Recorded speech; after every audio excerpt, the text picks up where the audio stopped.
sebuah negeri yang berdaulat, negeri yang digeruni ramai, negeri yang cukup serba-serbi. Inilah Melaka. Kesultanan Melayu Melaka diasaskan oleh para Meswara sekitar tahun 1400. Para Meswara berjaya memilih lokasi yang sesuai untuk mengasaskan kerajaan dan menjadikan Melaka sebuah kerajaan yang unggul di alam Melayu. Para Meswara bijak memilih lokasi yang strategik untuk mengasaskan kerajaan, iaitu di muara Sungai Bertam yang juga dikenali sebagai Sungai Melaka.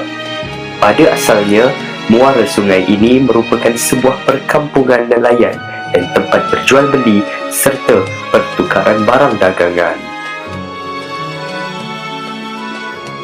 Antara pemilihan lokasi oleh para Meswara ialah laluan perdagangan. Kedudukan Melaka berada di laluan perdagangan utama antara timur dan barat, sekaligus membolehkannya mengawal laluan kapal dagang. Kedua, bentuk muka bumi. Melaka mempunyai bentuk muka bumi yang berbukit bukau dan sesuai untuk dijadikan benteng pertahanan serta menjadi panduan kapal dagang. Akhir sekali, Melaka terlindung daripada angin monsun.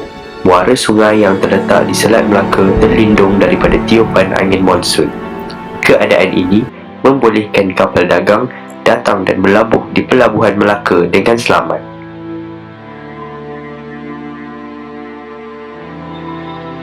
Kegemilangan Kesultanan Melayu Melaka.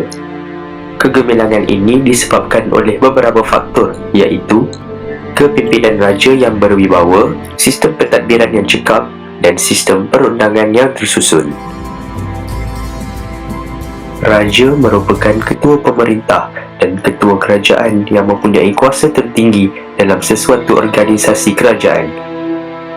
Hak kuasa ini berpunca daripada beberapa sumber seperti: yang pertama, keturunan Raja Palembang. Berdasarkan teks Sulalatus Salatin, pemerintah Melaka berasal daripada zuriat keturunan anak Raja Palembang yang dikatakan bersusul galur daripada Iskandar Zulkarnain. Yang kedua, peranan yang unggul. Raja mempunyai banyak peranan seperti menjadi simbol perpaduan dan kemakmuran, merupakan ketua angkatan tentera, mengetuai hubungan diplomatik, menyelaraskan kegiatan ekonomi, menjadi ketua agama Islam dan menegakkan keadilan. Yang ketiga, daulat dan alat kebesaran. Daulat merupakan kuasa dan kewibawaan raja sebagai pemimpin. Rakyat mengakui kedaulatan raja dengan memberikan taat setia sepenuhnya dan tidak boleh menderhaka kepada raja. Antara alat kebesaran diraja termasuklah cap mohor, nobat, keris, lembing dan mahkota. Yang terakhir, kewibawaan.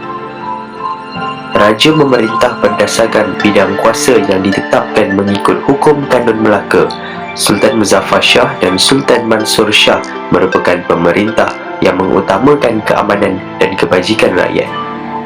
Seterusnya, sistem pentadbiran. Sistem pembesar 4 lipatan.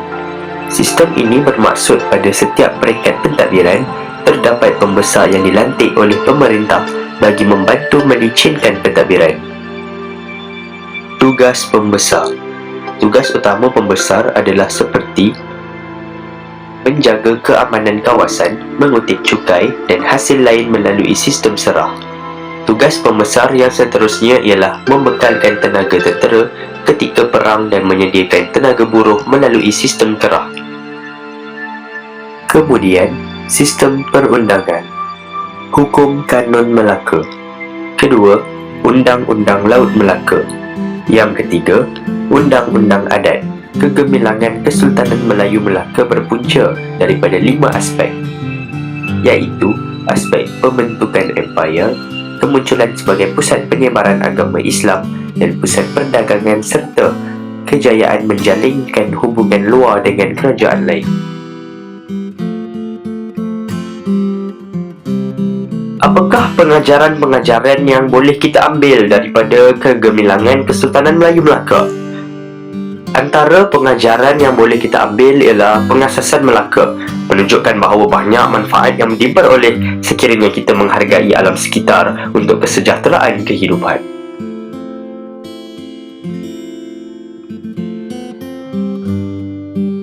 Selain itu, kepimpinan pemerintah Kesultanan Melayu Melaka yang berdaulat dan berwibawa menyebabkan pemerintahannya diterima oleh rakyat dan diiktiraf oleh kuasa luar. Sebagai rakyat Malaysia yang setia kepada raja, kita perlu mempertahankan institusi raja yang merupakan lambang perpaduan dan kemakmuran negara kita. Akhir sekali, pentadbiran sistem pembesar 4 lipatan yang mantap telah membawa keamanan dan kemakmuran kepada Kesultanan Melayu Melaka. Kita patut berbangga dengan kestabilan sistem pentadbiran negara kita pada masa ini yang dimantapkan daripada warisan Kesultanan Melayu Melaka.